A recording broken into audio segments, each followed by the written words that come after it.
But this is a little bit of a misunderstanding about why I came forward. I didn't come forward to tell people how to live or what to do. The problem of 2013 was not one specifically of surveillance, but one of democracy. It was the fact that our laws had changed. The operation of our governments had changed around the world, across borders, and it had happened without our knowledge, without our consent.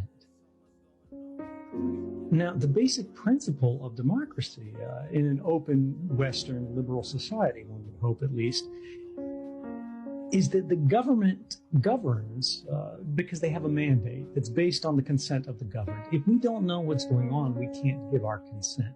I called for a thorough review of our surveillance operations before Mr. Snowden made these leaks. We're in the midst of the greatest redistribution of power since the Industrial Revolution. And this is happening because technology has provided a new capability that reaches everyone in every place. It has no regard for borders.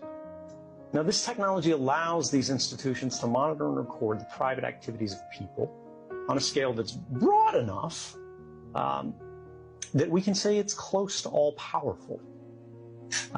And it's through the use of new platforms and algorithms that are built on and around these capabilities that they're able to shift our behavior.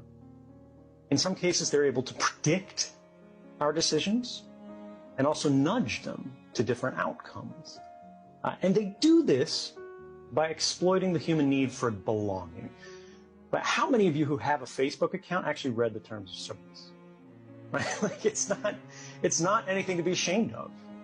Everything has hundreds and hundreds of pages of legal jargon that we're not qualified to read and assess, and yet they're considered to be binding upon us. And it is through this sort of unholy connection of technology and sort of an unusual interpretation of contract law that these institutions have been able to transform this greatest virtue of humanity, which is this desire to interact and to connect and to cooperate and to share,